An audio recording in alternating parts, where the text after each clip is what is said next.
Hello travelers! You don't have to get on an airplane to enjoy traveling. We have 5 things that you can do in your own city to enjoy and travel in your own location. And of course, the bigger city that you live in, the more options that you're going to have for cultural experiences. We have 3 other videos that go over different aspects of exploring travel from home. The first one going over cultural food, the second one going over armchair travel or using books and media to explore other cultures, and then the third one going over different activities you can do to explore cultures. And here we're going to share how to explore your own hometown or the town that you live in to explore other cultures. And here's a tip to make sure it happens. Get it on the calendar. Act like it's a treat, put it on your calendar, and that way it's sure to happen instead of just being a vague idea of something that you want to do in the future. What cultural experience does your town have?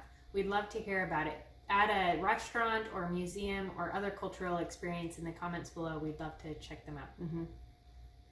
So the first idea are local restaurants that feature different types of ethnic cuisine. You can start by making a list of types of cuisines that you would like to try, and then do a search in your local area using Google Maps or the internet, of course, in restaurants near me, and see what is out there in your area. You can broaden your search into neighboring cities and neighboring towns and see what a bigger city might have to offer you. Another tip is explore ethnic markets. So in our area, we have a lot of Eastern European markets, and when you go shopping there, they have a lot of different types of baked goods, different ingredients than you would find at the normal grocery store. Another one we often go to is as an Asian market. We go there to get all of the items we use for sushi making or other Asian dishes. Another one we did when we were growing up was you want to talk about the Scandinavian? Right, in Poulsbo, Washington, there's a Scandinavian market that features Swedish, Norwegian, Danish food, and it was fun. We were able to get some table decorations and fun things to add to our international nights, which we talked about in video number 1, and also some foods that we don't eat on a normal basis. So you never know what kind of ethnic markets you're going to find once you start searching around. Tell us about the Turkish coffee experience. Oh yeah. So my husband and I went to Manitou Springs in Colorado, and we came across a little Turkish shop along the kind of downtown district.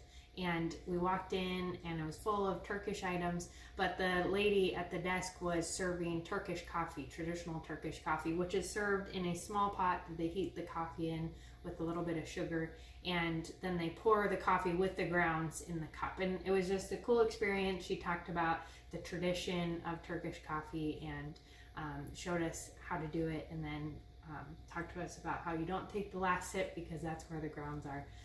So don't be greedy with your Turkish coffee. So that was a cool experience. So the third thing on our list are foreign films. Actually getting out of your house, finding an indie film house or a foreign film movie house and seeing what they have to offer. When I was a French student in high school, we went downtown to Portland to see Babette's Feast, and it was a wonderful experience. So it's a fun thing to do whether you understand the film or not, and they usually do have subtitles, but it can be a great adventure for your family.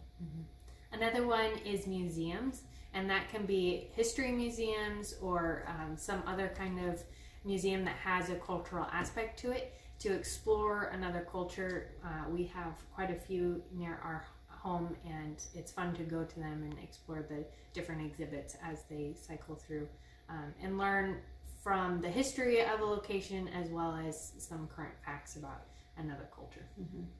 And finally, festivals.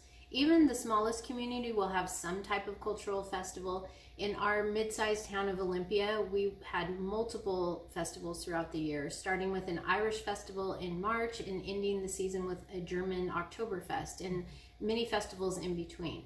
You can find event calendars. Just search your community event calendar and see what's happening in your area.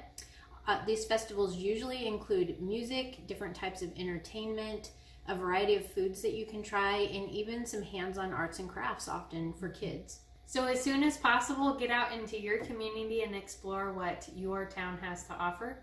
We'd love to hear about those. Go ahead and add some in the comments below. This video is the 4th in a 4-part series on exploring countries and cultures at home. Check out the companion blog post on our website, Jaunty Everywhere. We'll link to it in the description below.